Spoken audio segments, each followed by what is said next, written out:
Bismillahirrahmanirrahim. Assalamualaikum warahmatullahi wabarakatuh. Perkenalkan, nama saya Jumiati dari Prodi Matematika kelas 3A. Di sini saya membahas makalah kami yang dimana tentang regressi linier, yang dimana pengertian regressi linier merupakan suatu alat ukur yang juga digunakan untuk mengukur ada ataupun tidaknya korelasi antara variabel.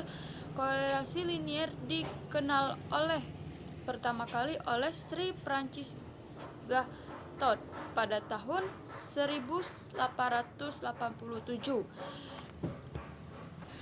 Regressi linier itu sendiri merupakan variabel bebas, yang dimana variabel itu dilambangkan huruf X dan pangkat paling tinggi 1.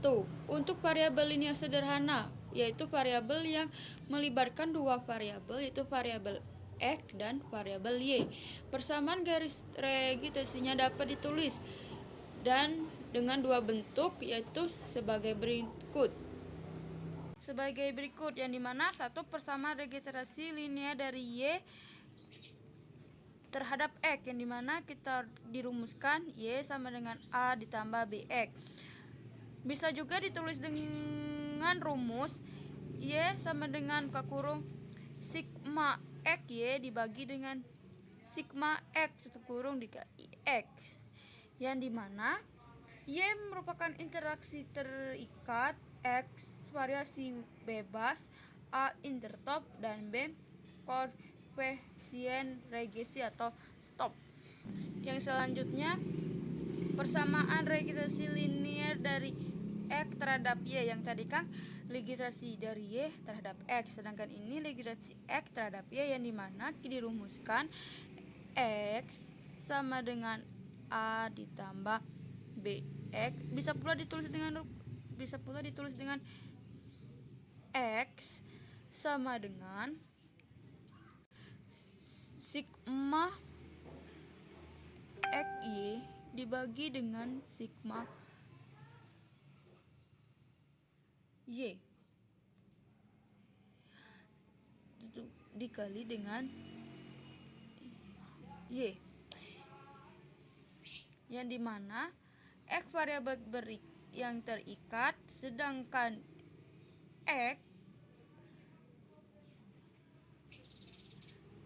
Y variabel bebas, A intertop, B koefisien integrasi.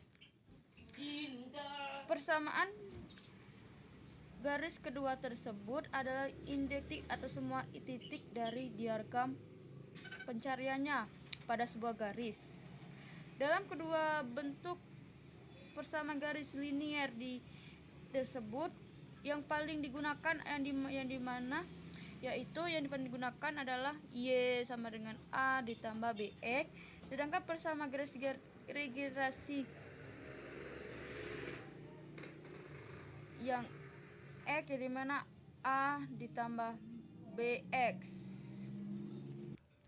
Baiklah, kita ke materi selanjutnya, yaitu sistem persamaan linier dua variabel.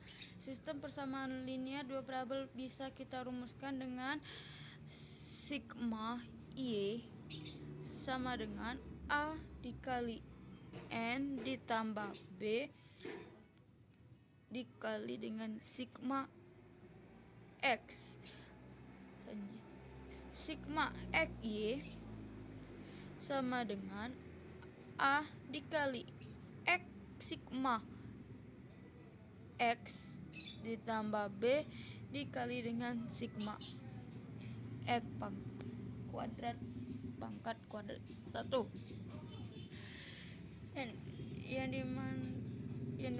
Materi selanjutnya adalah Baiklah, materi selanjutnya itu cara mendapatkan garis regresi. Cara mendapatkan garis regresi ada beberapa cara yang dapat digunakan untuk menentukan garis regresi, yaitu yang dimana satu, cara bebas. Cara bebas memiliki kelemahannya, di mana tidak ada metode buku yang dipercaya karena tiap orang bisa berbeda-beda untuk mentafsirkan nilai tersebut. Sedangkan yang kedua, menghubungkan dua titik yang rendah dan tertinggi. Menghubungkan dua titik yang rendah dan tertinggi memiliki kelemahan yang dimana persamaan regressi ini hanya digunakan dua titik yang rendah dan tertinggi saja dan titik yang lain tidak dihiraukan dan sangat berbahaya jika ada nilai-nilai yang ekstrim yang susah dipecahkan. Yang ketiga, membagi data menjadi dua kelompok yang sama, kemudian masing-masing dicari rata-ratanya, yaitu X1 dan X2.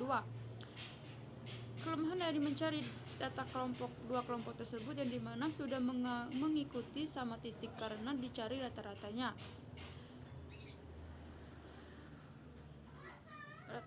dan ini adalah cara terbaik daripada dua cara di atas. Rata-rata dipengaruhi nilai ekstrim masing-masing, baik nilai ekstrim rendah maupun nilai ekstrim yang tinggi, sehingga tidak menggambarkan ekstrim yang sebenarnya.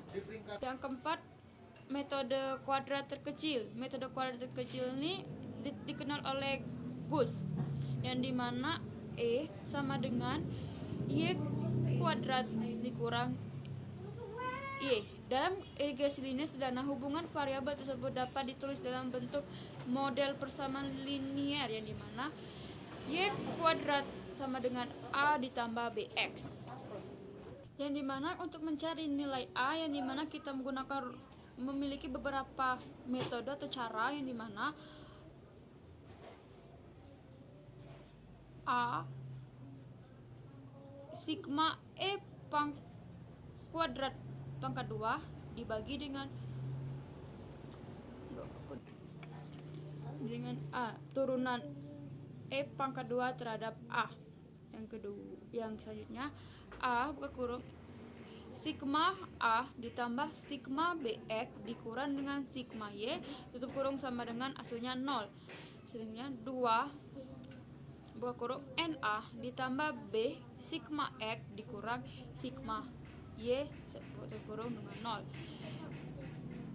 Selanjutnya N dikali A ditambah B sigma X dikurang sigma Y sama dengan 0. Cara mencari nilai koefisien A pada regresi linier sederhanakan A sama dengan Y kuadrat dikurang BX. Mencari nilai B di mana sigma Y sama dengan A ditambah B sigma X sama-sama dikalikan dengan sigma X. Yang selanjutnya, sigma XY sama dengan A sigma X ditambah B sigma X pangkat 2.